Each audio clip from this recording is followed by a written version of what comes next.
नमस्कार साथियों। BA second year के सोशियोलॉजी के इस चैप्टर में हम आज पढ़ेंगे विवाह नामक संस्था के बारे में।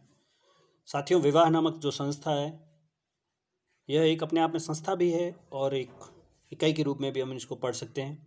यह एक वैश्विक अवधारणा है। इसका आयाम अलग अलग हो सकता है, लेकिन यह अवधारणा वैश्विक है। इसकी अर्थ और परिभाषा के अंतर्गत हम विभिन्न विद्वानों द्वारा दी गई उसकी परिभाषाओं को पढ़ेंगे। इस चैप्टर में हम विवाह के अर्थ और उसकी परिभाषा जो विभिन्न विद्वानों ने दी है, चाहे वैश्विक परिदृश्य में हो चाहे भारतीय परिदृश्य में हो, हम इसके बारे में अध्ययन करेंगे। सबसे पहले हम बात करेंगे हैरी एम जॉनसन की। प्रख्यात समाजशास्त्री हैरी एम जॉनसन ने विवाह को एक स्थायी संबंध कहा है और जिसके अंतर्गत एक पुरुष और एक स्त्री समुदाय की स्थिति को क्षति पहुंचाए बिना संतानोत्पत्ति की सामाजिक स्वीकृति प्राप्त होती है। अर्थात विवाह वह संस्था है जिसमें संबंध स्थायी होते हैं और इसके अंतर्गत एक पुरुष और एक स्त्री समुदाय की जो सामाजिक उसमें जो सामाजिक सहमति होती है उसको या समुदाय की स्थिति को क्षति पहुंचाए बिना संतानोत्पत्ति की सामाजिक स्वीकृति प्राप्त होती है।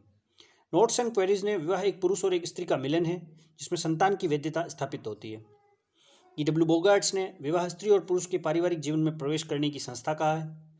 W.H. रिवर्स ने कहा है कि जिन साधनों द्वारा मानव समाज यौन संबंधों का नियमन करता है उन्हें विवाह की संज्ञा दी जाती है। D.N. मजूमदार ने विवाह पुरुष और स्त्री का सामाजिक रूप से स्वीकृत मिलन है और इस मिलन को स्वीकृति प्रदान करने के लिए समाज द्वारा स्वीकृत एक गौण संस्था विवाह है। विवाह पर अपने अध्ययन के लिए जाने जाने वाले वेस्टरमार्क द्वारा विवाह एक या अधिक पुरुषों का एक या अधिक स्त्रियों के साथ होने वाला संबंध है जिसे प्रथा या कानून स्वीकार करता है और जिसमें विवाह करने वाले व्यक्तियों के और उनसे पैदा हुए संभावित बच्चों के बीच एक दूसरे के प्रति होने वाले अधिकारों और कर्तव्यों का समावेश होता है। हॉबल ने विवाह को सामाजिक आदर्श मानदंडों की वह समग्रता कहा है जो विवाहित व्यक्तियों के आपसी संबंधों को उनके रक्त संबंधियों, संतानों तथा समाज के साथ संबंध को परिभाषित तथा नियंत्रित करती है।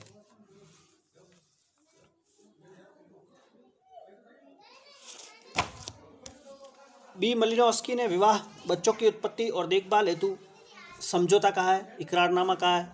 हार्टन तथा हंट ने विवाह एक स्वीकृत सामाजिक प्रणाली है जिसके अनुसार दो से अधिक व्यक्ति परिवार की स्थापना करते हैं।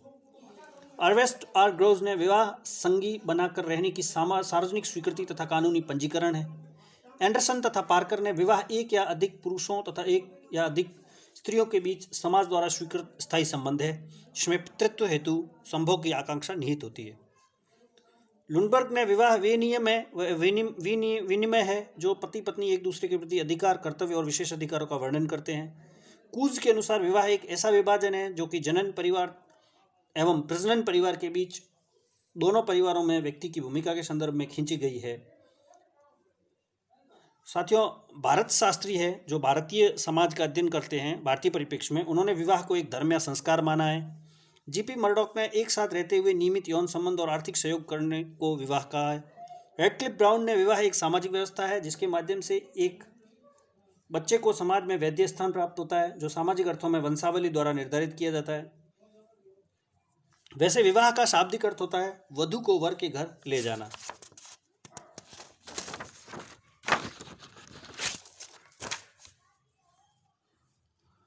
अब हम बात करेंगे विवाह के उद्देश्यों के बारे में।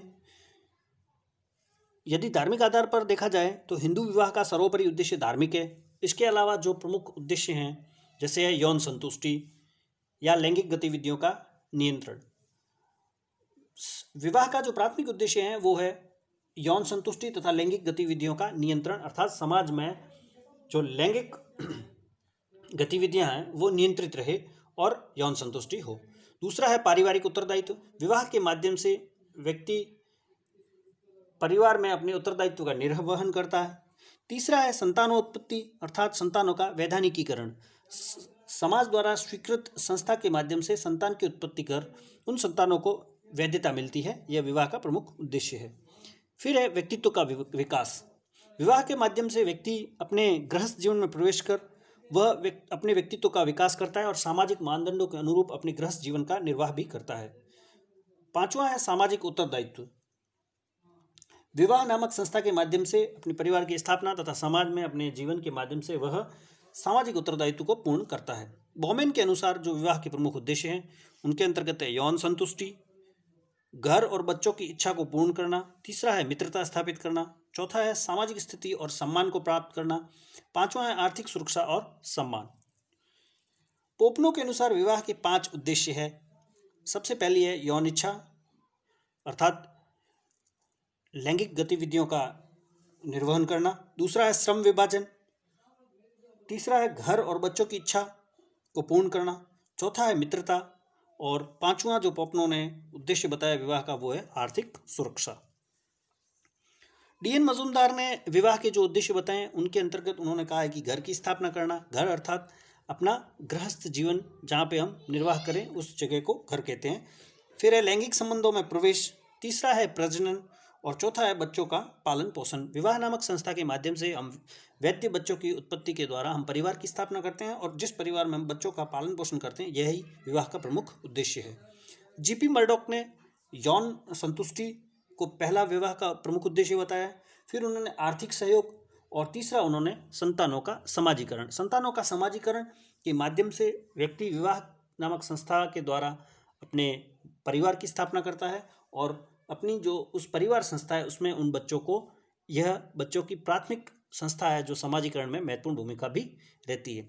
साथियों, इस पाठ में हमने विवाह के अर्थ और उसके उद्देश्यों के बारे में चर्चा की है। परीक्षा के दृष्टिकोण से यह बहुत महत्वपूर्ण पाठ है और यह परीक्षा में लगभग 5 नंबर का प्रश्न आता है। कई बार बड़ा प्रश्न भी आता है, विवाह के प्रमुख उद्देश्य बताइए। छोटे प्रश्नों के अंतर्गत विभिन्न समाजशास्त्रियों द्वारा दी गई विवाह की परिभाषाएं कई बार परीक्षाओं में आती है, 2 नंबर की आती है या कई बार MCQ में भी क्वेश्चन आता है, इसलिए यह आपके परीक्षा के दृष्टिकोण से महत्वपूर्ण पाठ था। Thank you.